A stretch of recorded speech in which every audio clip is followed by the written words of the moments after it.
menjelang Hari Raya Idul Fitri, warga Muara II Kabupaten Ogan, Komering Ulu Selatan alami kesulitan mendapatkan gas 3 kg.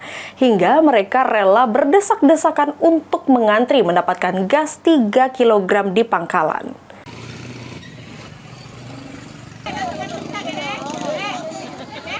Ratusan warga terlihat berdesakan antri untuk mendapatkan gas LPG 3 kg di Muara II. Karena sudah 3 pekan warga mengalami kelangkaan gas 3 kg. Antrian di salah satu pangkalan gas yang berada di Kelurahan Pasar Muara II ini bukan hanya dialami kelangkaan, namun juga harga dari gas 3 kg di Kabupaten Ogan, Komering Ulu Selatan pun terbilang tinggi. Dari sebelumnya Rp25.000 kini menjadi Rp35.000 per tabung di tingkat pangkalan. Sedangkan untuk di tingkat pengecer, harga alami kenaikan mencapai Rp40.000 per tabung. Kak, kelangkaan sudah berapa lama ini, Kak? Ya, ini kesulitan ini udah sampai 2 minggu.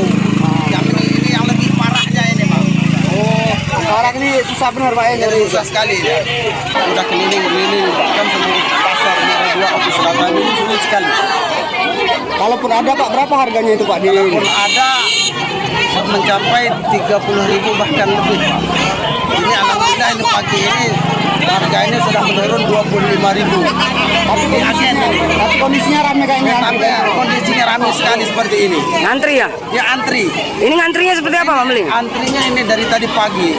Ini satu orangnya bisa dapat berapa gas? Dapat satu. Dijatah berarti ya? Dijatah untuk satu orang. Satu orang satu jadi, Ya, Pak? satu. Itu harus menggunakan KTP, Pak, ya? Harus menggunakan KTP. Bu, ini sudah berapa lama, Bu, gas di langka ini? Lah, hampir 3 bulan ini. Lah 3 bulan ya? Ya. Tapi ini puncaknya sekarang, Bu, ya, nak lebaran ini ya? Ya, betul. Butuh gas nih. Nak masak banyak kami nih, mau nak lebaran. Di mana aja, Bu, yang kosong ini, Bu? Segala agen kosong. Cuma di sinilah yang ada. Berapa, Bu, harga, Bu? Dua-dua masih berharga, tapi sarah. Kalau kita beli berapa kok punya Bu? Siko. Kenaikan harga dan kelangkaan tabung gas 3 kg ini membuat heran pihak SPBE.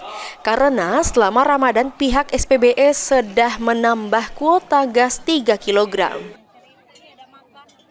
Bisa dijelaskan untuk kelangkaan gas di pasaran ini seperti apa ini dari kita sendiri ini? Kalau tanggapan kami dari SPBE untuk sejauh ini, kalau untuk SPBE kami kan di sini pengisian. Nah, operasional itu tetap seperti biasa. Malahan kami di hari Minggu operasional gitu kan. Kami itu mengisi gas itu sesuai perintah Pertamina. Jumlahnya pun mobil yang berapa yang diisi pun kami isi sesuai dengan Pertamina. Makanya untuk kelangkaan kami pun heran sebenarnya dari pihak SPBE. Per hari kita itu berapa itu? Rata-rata 17 mobil, 18 mobil, 19 mobil. Dalam satu mobil berapa ya isi? 560 tabung. Untuk di wilayah Ogan Selatan ya? Wilayah Ogan Selatan. Antrian gas 3 kg diharapkan bisa terselesaikan sehingga warga tidak kesulitan dapatkan gas 3 kg jelang lebaran ini. Sri Fitriana, PAL TV.